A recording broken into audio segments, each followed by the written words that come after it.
Awesome. Listeners, we have a special treat today. We are doing a special interview episode, and you guys are going to absolutely love it.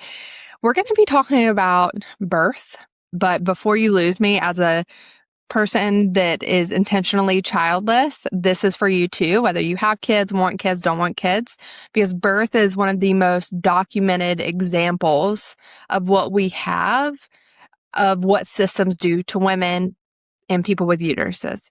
The constrained choices, the perfectionism, the scripts, the saviorism. And so Erica's 20 years inside that world has become a map for every woman that is building anything. So this episode is for the listeners who've never been pregnant, never want to be, for those who want to birth something into the world, whether that means a child, an entire family, a project. It doesn't matter where you fall on that spectrum. This conversation is going to light you up from the inside out.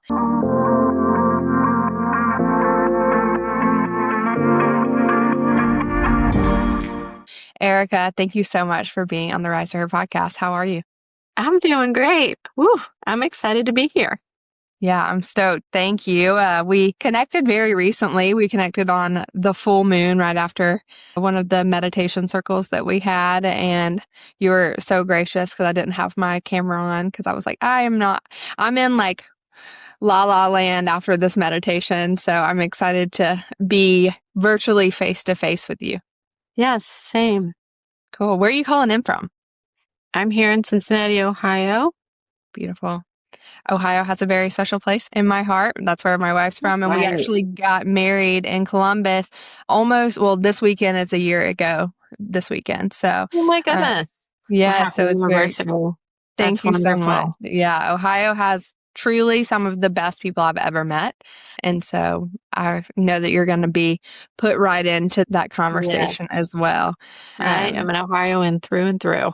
I was born here, raised here, left here for a while. I've lived in other places and traveled. I think sometimes you have to leave your home in order to really know what your home is. But yeah, I feel very called to this place. I can understand why it has very special people.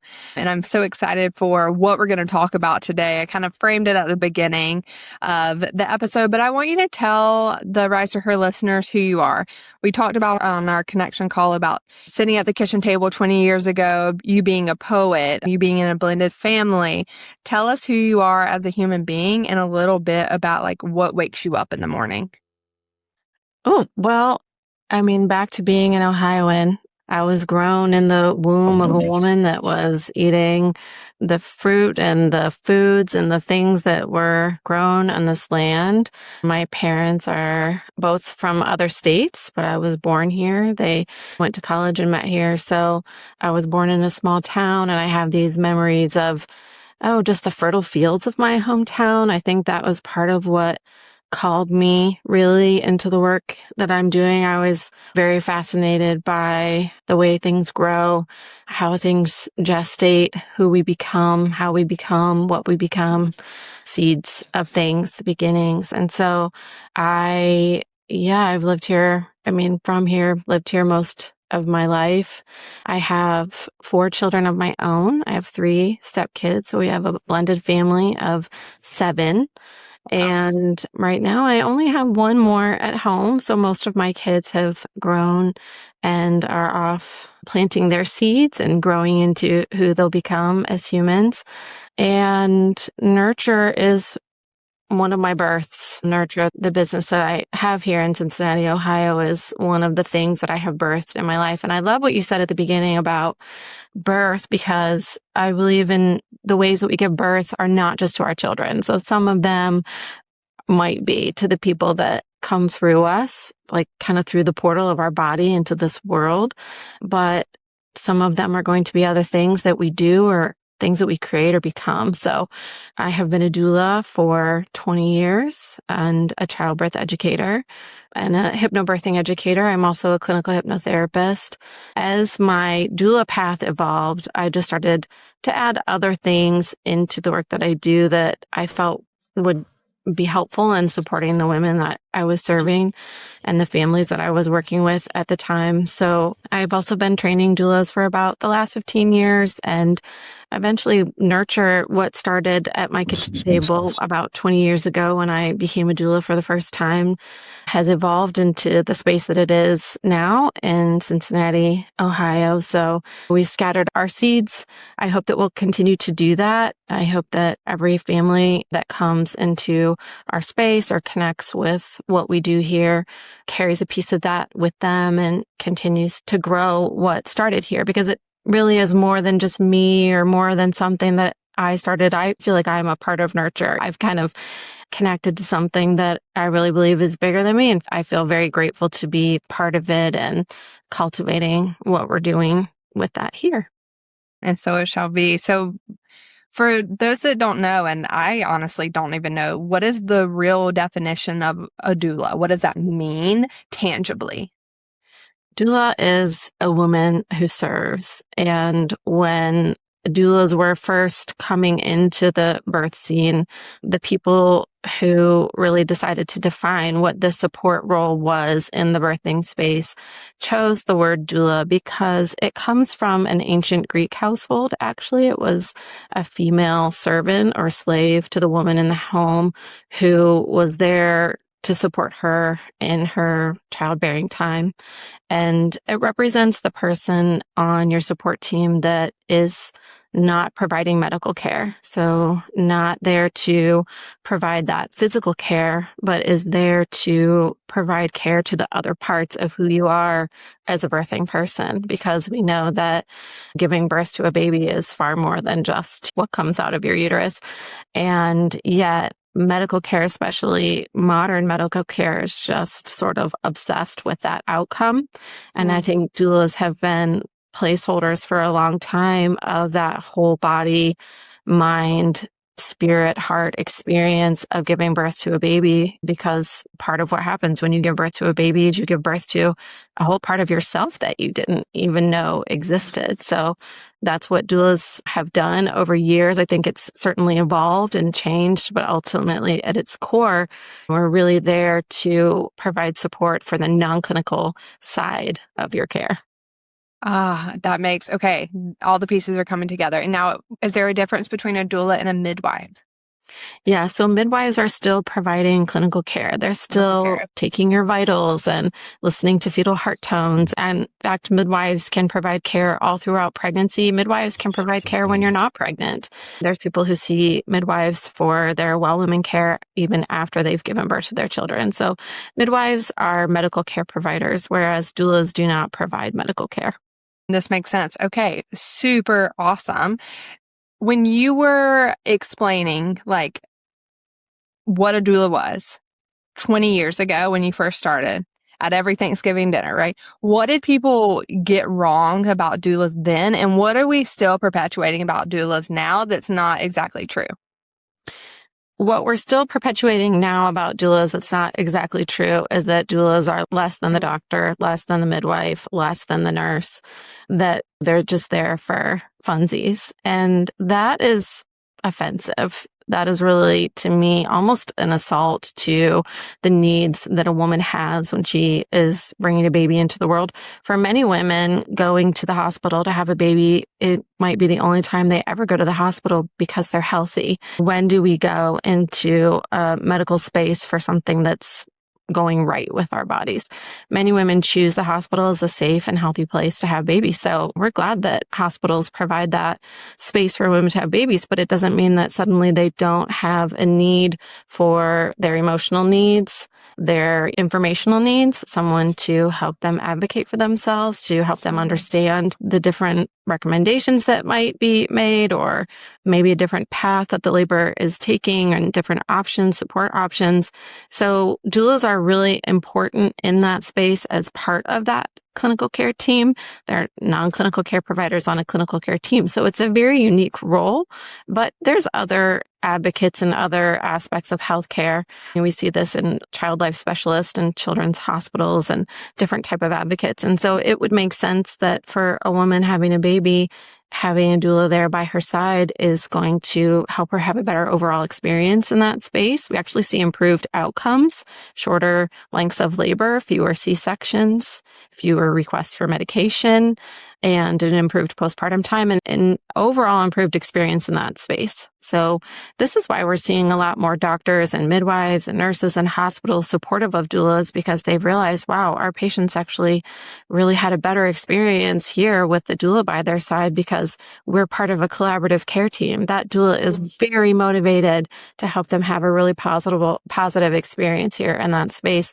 And that matters. And that might be something that maybe other members of the care team don't have as much time or training or ability to even provide with all of the other things that they're doing. So one thing is that doulas are not less than. And I would say the other thing is that as doulas have evolved, more people are aware of what a doula is. When I first started as a doula, nobody knew what a doula was. And I would almost fumble over my words when I was trying to explain to people what I was doing with my life. Because I think there's a kind of an idea of like, oh, what has Erica done? She has a different degree. My degree is in creative writing and in English. I was an English major. So I think people are like, what happened to her? Like this, she had a baby and I guess she's just kind of passionate about this. We'll just kind of see if this fades for her. But it did not fade for me. It became a passion of mine. But I realized my own struggle in describing what I did was maybe part of my own feeling of like, do I belong here? And where do I belong in this space? Where do I belong in what has always, or for a long time, not always, I have to catch myself there. For a long time, it's been a clinical space with only clinical care providers. But doulas have been around, like we said earlier, for thousands of years. So for me, it was really valuing who I was in that space, knowing my own intrinsic value, because my clients that I'm serving deserve that. They deserve to have a doula who values that, because if I'm valuing that, then I'm also valuing her needs, the whole reason that I'm there. And so it took me some time to really put some language around what I'm doing, but to just be very unapologetic about it and to be very proud of that support role that I provide has been a big part of me even really feeling the value and being respected in the space when I'm working as a doula. That's so powerful. And it comes back to choice is what I'm hearing, like the through line of giving your clients, the folks giving birth, choice, options, and the verbiage to advocate for themselves, right? When we eliminate people's ability to describe or understand what their own experience is, we keep people trapped, right? It's just like if you look at income levels, if we keep people shielded from how much anyone else is making, they don't know to ask for something. And so what I'm hearing that you do is you give folks the avenue to ask and advocate in a safe manner that provides, like you said, the better outcomes. And we can clinically test for that, right? Like I'm trained as a clinical researcher. We can measure those outcomes, and we see time and time again in various places that a holistic approach that honors both the human form, the emotions, the needs, and those clinical outcomes will always give us, and I want to use the word always there, it's like it will always give us a better outcome from a full picture, right? I used to be in HIV case management and I was doing medical case management, but we were also working with their physicians. We were working with their therapists. We were having a very full picture of how do we get this person to adhere to their medication to have the best life outcomes as possible. And that idea of choice is something that I think is really empowering. And as you were describing what you did, I found myself, I don't know if you noticed, getting emotional because like I said, I'm not going to birth a child, right? I'm birthing this company, but I was in the room when my godson was delivered. I was there for the entire labor a year ago in April. And it was traumatic. It was exhausting. It was beautiful. And I saw this need of like choice, and that was taken away from this person in various aspects. And there was a lot of emotion going on, right? Like we baby's head was stuck on pelvis. There's like a lot of things happening. And I'd never been in that situation before, right? So what Mhm. I focused on was like deep breaths. Like, I'm here. I can be the level person that can advocate in this time, but I don't have the language to know what are the safe options. So what an incredible pathway to giving someone their autonomy back in a time where they genuinely want to have a safe, they want that baby to come into the world in a way that's as least traumatic as possible and making sure that baby's safe and healthy when they get here. Yes. Right, Right. absolutely. And how did you feel at that birth? Because you mentioned trauma, and I was wondering if it was traumatizing at all for you. Yes, I would Mm. say it was very traumatizing for me. I had flown back to my hometown, and then after I got there on Sunday at 3 p.m. to the hospital, and I didn't get back home until Monday at close to 6 p.m. Oh, And yeah, I got home and I sat there and I was like, I literally thought I was going to see one of my best friends die. Like, it wow. was traumatic. It really was. It was like I saw her in so much pain. And obviously, Mhm. like, I don't want to tell her story, but this is just from my own perspective. Pain, and then also her resilience, her ability to be like, no, like, even as she's passing out in between contractions. Oh. Right. And Mhm. yeah, it was traumatic. And I wish it would have been different. Yeah. And this is also part of what is so important in a doula training and what doula trainings can provide to doulas, because a doula is also different from a family member. So we are often present when family members are there and friends are there, and we're trained on how to deal with those kinds of situations or how to respond, I would say. Yeah. And some of it are the things that you were doing. She's so fortunate to have someone there who knows just that radical presence, how to be in that moment, how to unhurry what's happening, how to just honor that experience, because she deserves to have all parts of her birth story as part of her story and not someone kind of shushing it away or explaining it away or minimizing what she's experiencing. And so to be a witness to all of the aspects of birth, even when it's difficult, is powerful, I do believe. Right. But to be informed and to be prepared as part of that care team, that's another example of like why it can help to have a doula present, because if I was there, I would be aware that this is impacting you too, that this Right. is your best friend and this is your godchild who's coming into the world, and that birth, it impacts everyone in the room. And so we have to kind of just own that for ourselves. I even have to own for myself as a person how that might impact me. And we do a lot of work in our own personal training about differentiation, making sure that I'm there for that person in that birth and not there for myself as a doula. Mm. Sometimes people can get called into birth work because they themselves had traumatic births and they want to save people from having traumatic births.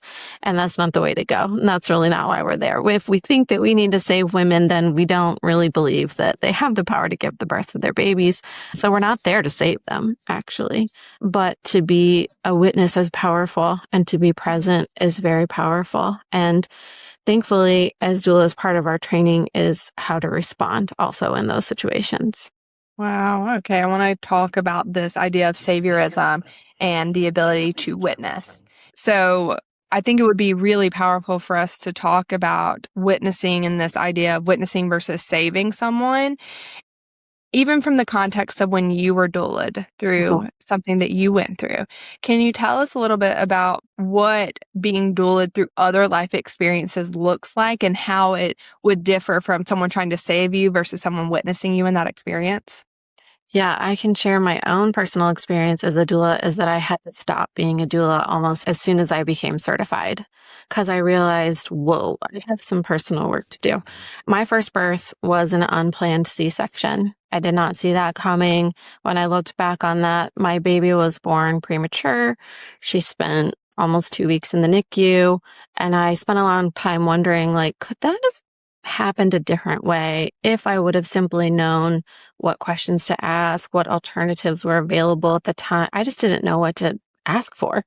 I just found myself signing consent forms all over the place because I just wanted everyone to be okay.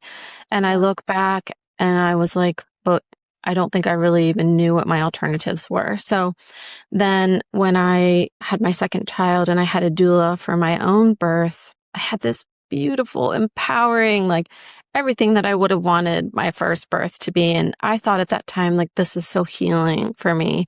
I had a VBAC. I gave birth without medication. That was my choice. I wanted to do that.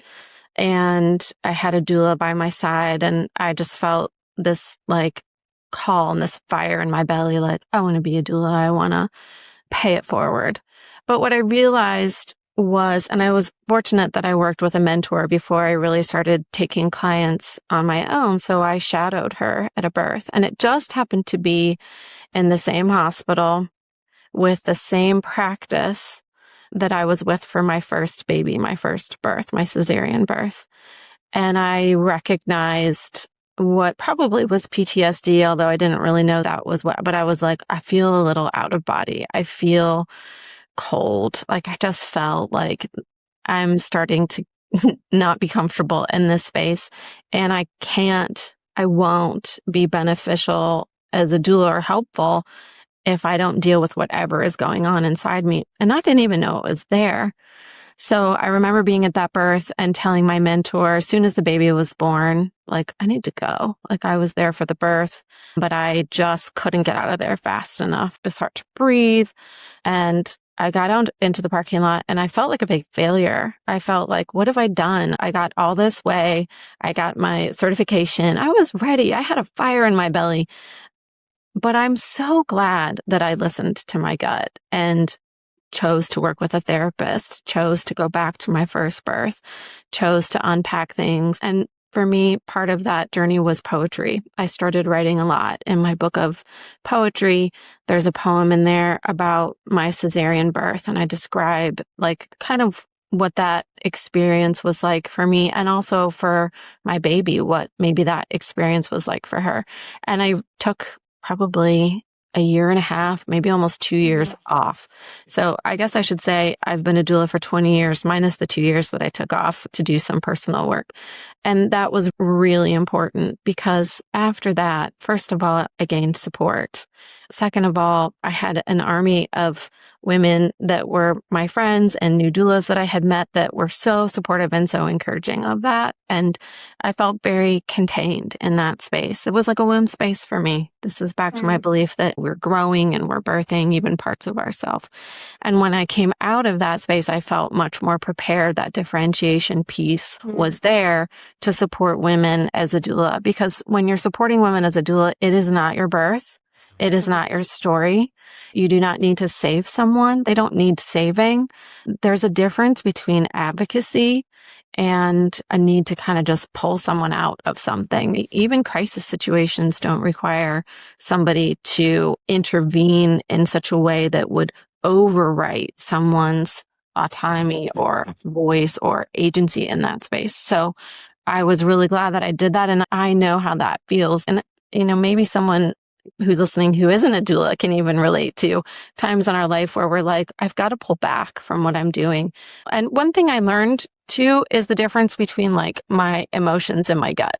Sometimes when you have had trauma, they feel the same. And that maybe is what drives some of that need to I need to help you have this incredible birth experience. And when you learn to differentiate, and I still am checking in with myself every time I'm working with anyone, what's guiding me, what's leading me. It's going to be my experience and my education. So what I've learned, what I know, the flow of labor, the stages and phases, all that I learned in my doula training.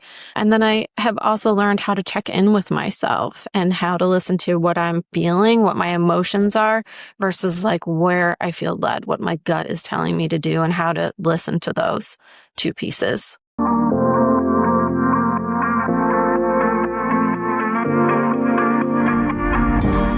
If you've been listening to this podcast and thinking, this is exactly how I want to run my business, that is your sign to go deeper.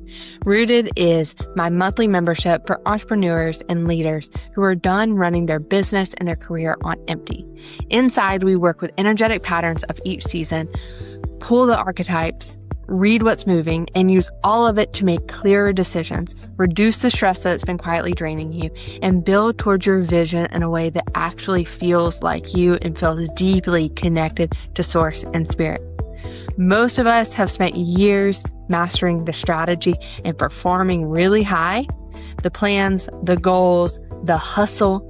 Rooted is the other half. It is the part that makes the strategy work without costing you everything. It's $27 a month and you can try it free for 7 days. Go to risetoher.com/rooted or click the link in the show notes. Come get rooted with us. I'll see you inside.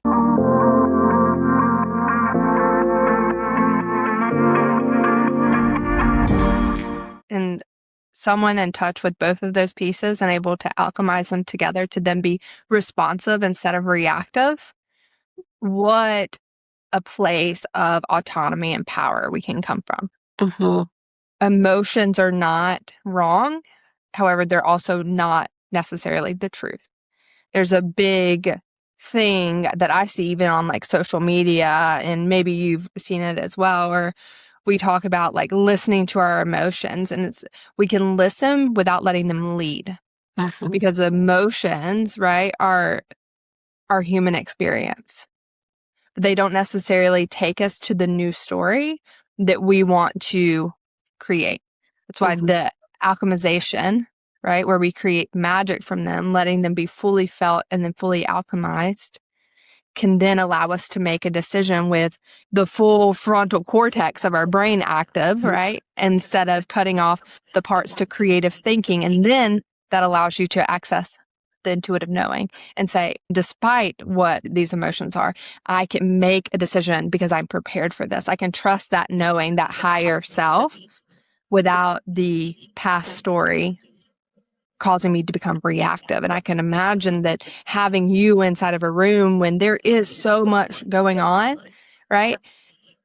And you said a word that I want to come back to, and making it unhurried. Mm-hmm. How does that show up in your life now, even outside of the birthing rooms? The ability to be unhurried. And do you find that that is counterintuitive to how we are conditioned, especially folks like you and I that are leading businesses, that are running families, that are running ideas? This idea of being unhurried in itself seems like an act of resistance.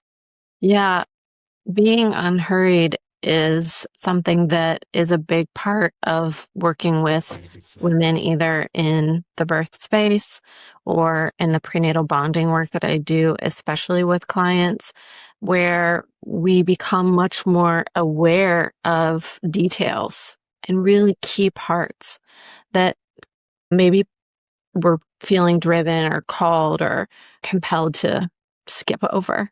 And so to unhurry a moment, especially in a birth, is sometimes to say, hold on, before we do that, before we change positions, before we get in the shower, how are you feeling right here, right now? Like maybe she said something. Maybe it was a word. Maybe I heard her say a word. Maybe I saw her hold her body in a certain way.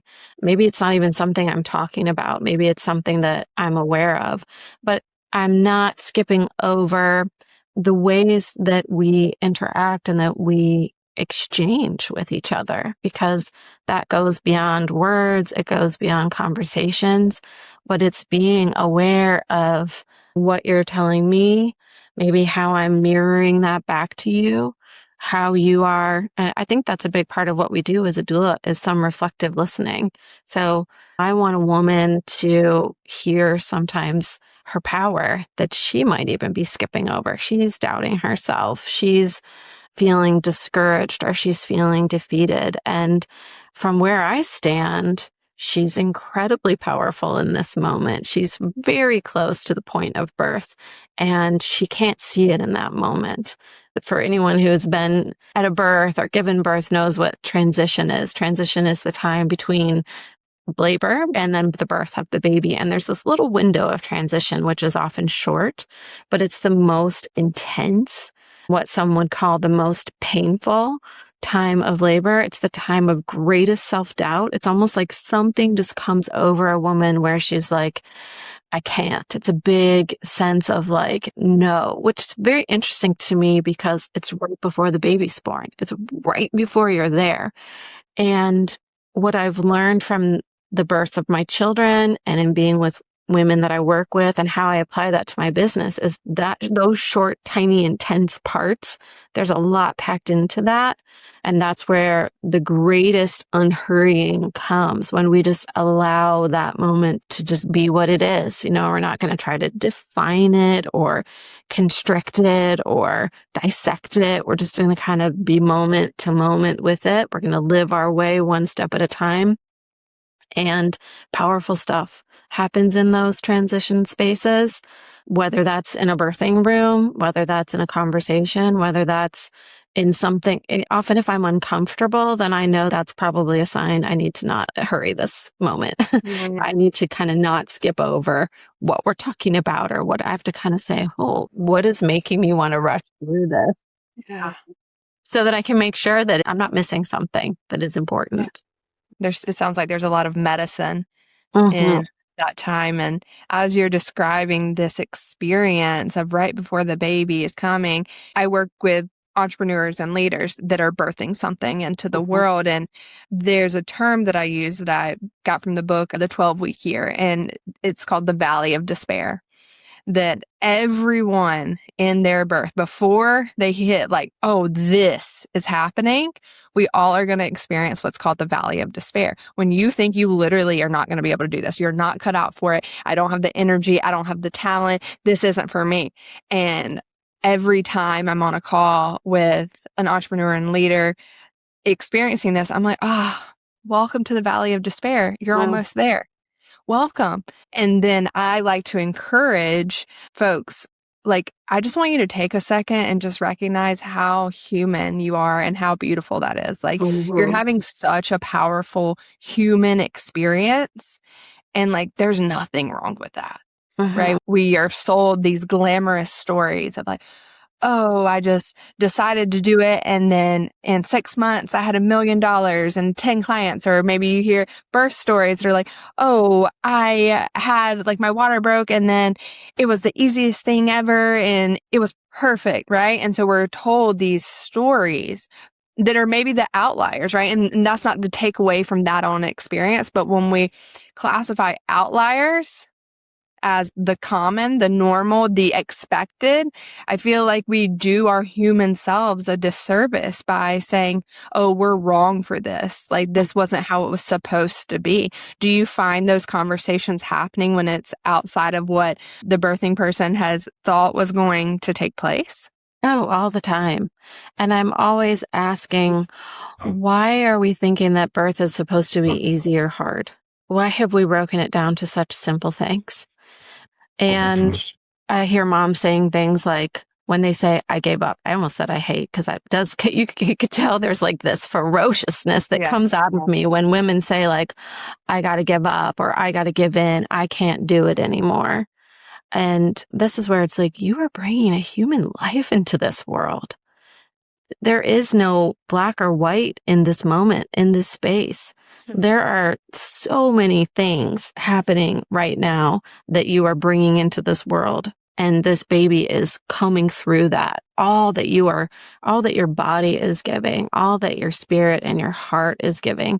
And I think some of this idea of right and wrong and good and bad, or what is perfect. I mean, we definitely hear women challenging this all of the time, that I don't want to be perfect. I don't need to fit myself into this tiny little mold of the way it's supposed to be. But then it begs the question of like, well, what am I supposed to do then? Because Yeah. obviously I don't want it to be hard. I'm not asking for misery here. But what we're actually doing, which I think is amazing, is we're redefining what that process is of birth, whether it's giving birth to a business, giving birth to a human, that it isn't good or bad. It's not a pass or fail. And some of the language even around women's health and labor and delivery, I mean, you've heard some of it: incompetent cervix, failure to progress. There's a language problem that up until now, we have placed on women to say, if something doesn't work out a certain way, it's on you. There's a problem with you. And I think we just need to redefine, if we're not going to change the labels, and I actually hope that we will someday, but we really need to define what we are doing in bringing something into the world, when bringing this human into the world. Or if you're starting a business, that is coming from somewhere in you. Something is coming through you. You are passionate about it. I don't care if you're making cabinet hooks or if you are a doula that wants to be at the birth of a baby. I mean, what is that's calling you to bring this into existence? Well, that's your birth. That's your baby. When Scott and I started Nurture already been around before he came into the picture, because I had started Nurture when I was a young mom. And so he kind of had the idea, like, let's kind of put some meat on the bones of this idea that you've had ever since you started your doula business. Let's put some ideas around, like, let's have a brick and mortar space. He is willing to take those risks that I had never let myself even think about taking. I was a dreamer. Oh, wouldn't it be great if we could do this, that, and the other? And he was like, well, let's do it. And there were many times that I had those transition moments where I was like, what am I doing? And one thing that brought me peace in my mind and in my heart was like, I can always stop. I can not do it. If it isn't right, if this isn't really what I want to do or really where I feel led, I can change directions. I can pivot. I can change my mind.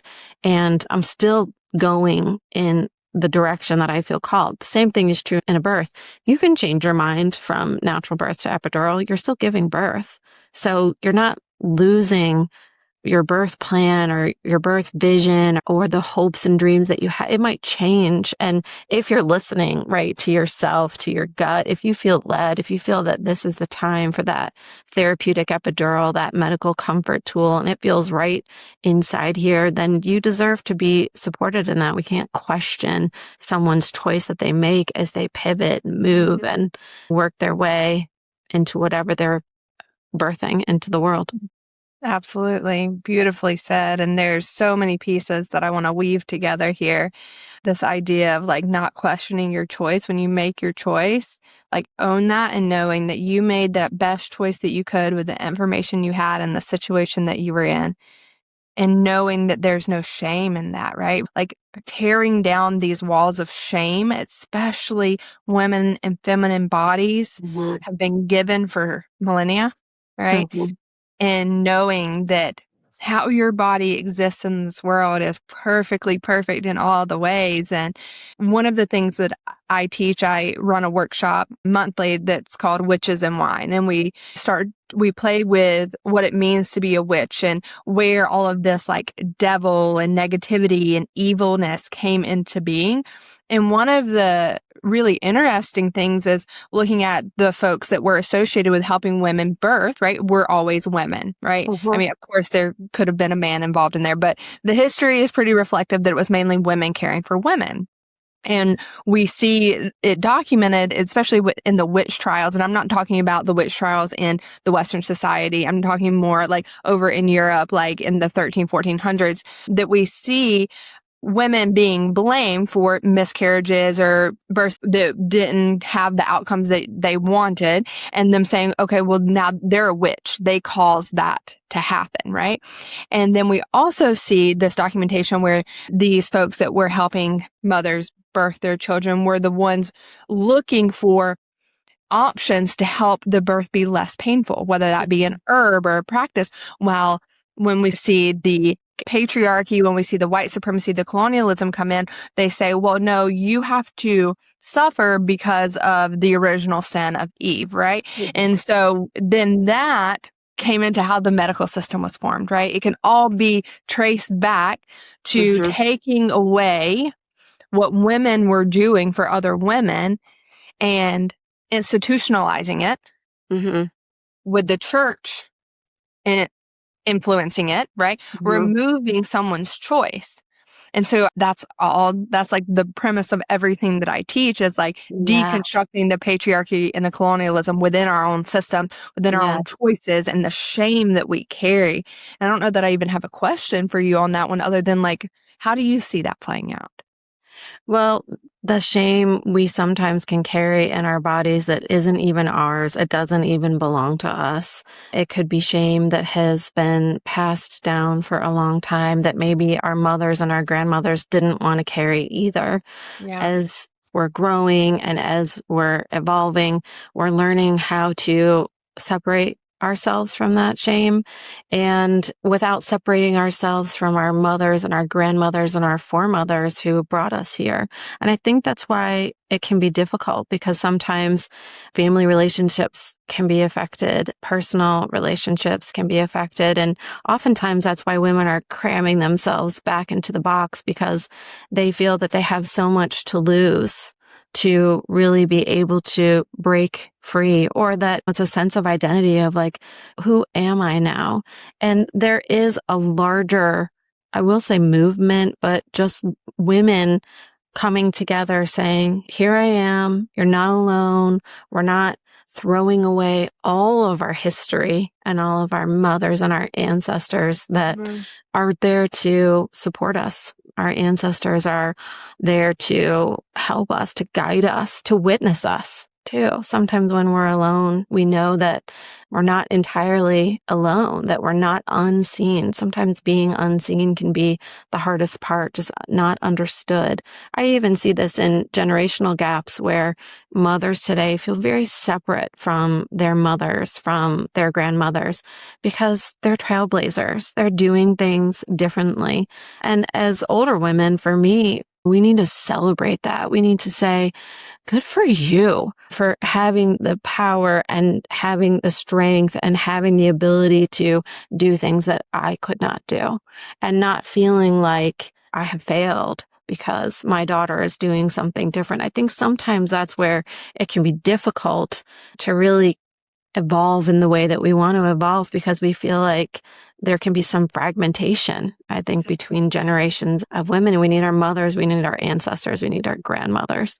And I really feel that the key, like the healing, the ancestral healing, comes from this awareness of self, where we're not here to kind of create new little communities that are shutting everyone out, but we are here to rise, right? We Right. are here to rise, speak the truth unapologetically, kind of what we were saying in the beginning of the conversation, to know our worth, to know why we belong here.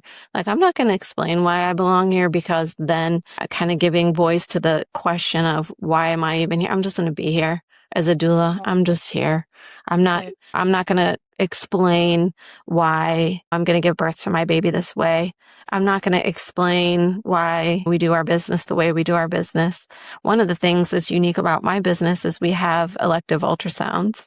I love it because women come in and see their baby, and it's a real bonding experience. But some people are against ultrasounds and feel that's too much intervention with the baby. And I feel like both can coexist in that space. We Right. don't have to be blaming, and there's both needs in that space. And I really think it's important for us. That's where that radical presence comes in, where we are just going to honor what unites us, what brings us together, why we're here, and to continue to rise and to continue to stand in that space, feeling the ground beneath Yeah. our feet, feeling the rootedness, feeling the connection throughout Yeah. time, all the way back to those witches that were being hunted and burned, many of them midwives, we know that, and feeling our place where we are now, what has brought us here and what propels us forward, what calls us, Yeah. because we're here, but we're also continuing to move into where we're going. Yeah. Beautiful. You talking about this, there's no one right way to do this. And when we chatted earlier, we talked about this idea of empowerment flavored control language, like Mhm. trust birth. Your body was made for this. And on the surface, these sound really supportive, but you've explained that they shove women into a space really so narrow that they're not able to make a decision for themselves. Can Mhm. you explain a little bit more about what that means? Yeah, I've been a doula long enough that my language has changed from that. We did start saying trust birth in the beginning. That evolved from a medical society that was not trustful of birth. And I have been in birthing spaces that are much more hostile than they are today. I can remember the first mom that decided to keep her placenta. That's something that people do now, is they'll want to take their placenta home. And many people are doing this without resistance. You can also, like, if you lose a finger and you go to the emergency room, you could take your finger home with you. So I think women started saying, like, well, it's my placenta. Why can't I take it home with me? And so there's much less resistance now. But I can remember the first time that it happened, and there was like big biohazard tape that they put over the door. And that was their way of saying, like, you threaten us, you threaten me. And so that whole trust birth came from, that's how we were rising at that time.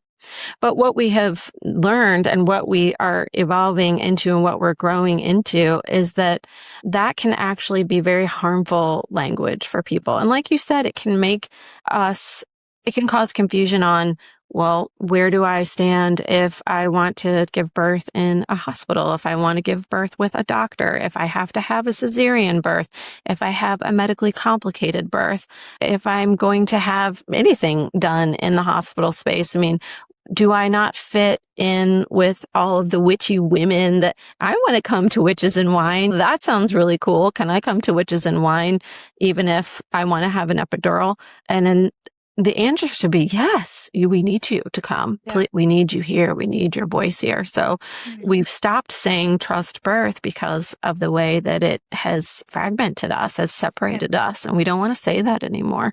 We want to say that the women that have babies in the NICU that are staying there for sometimes weeks at a time, maybe even longer, that gave birth by cesarean, or even the women that chose to have an epidural, or whatever the case, that we don't want those to divide us. And we don't want to say there's only one way of doing things.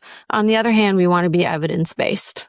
So we want to know that, well, there has been enough study to show that the least amount of tinkering with a natural process that we have to do is often going to also support the better outcome. So we don't want routine episiotomies, for example, or routine lithotomy position, that there's ways that we can compassionately provide care. Even if a woman does have an epidural, she doesn't have to like have her legs left in stirrups. I think that's like one of the worst things.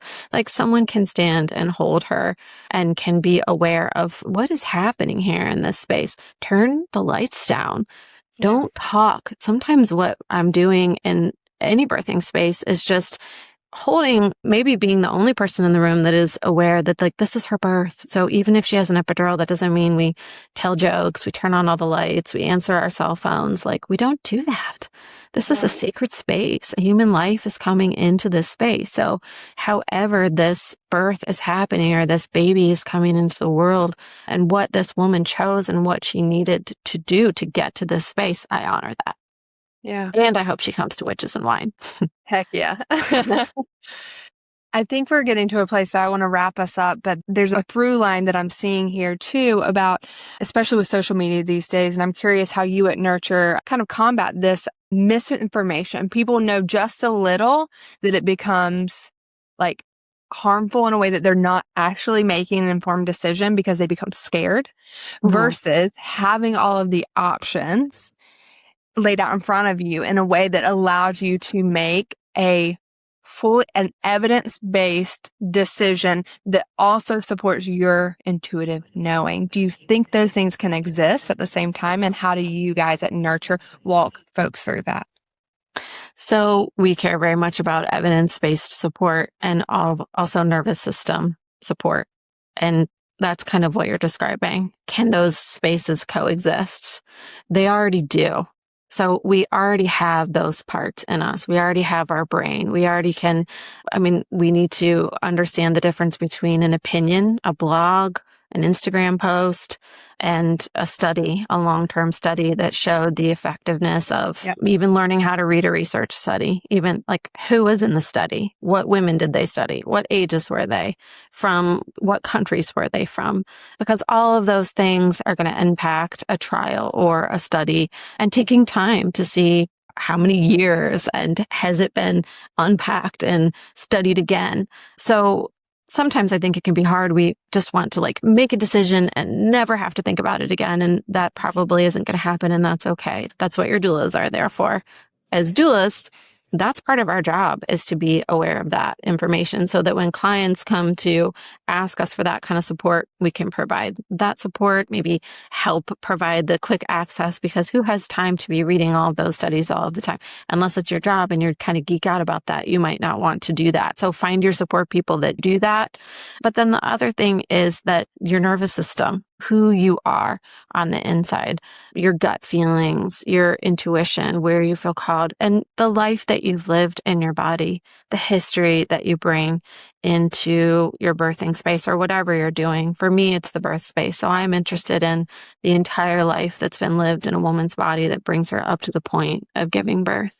And there may be things in her history that are going to call her to go towards this path of delivery or that path. And I'm interested in that.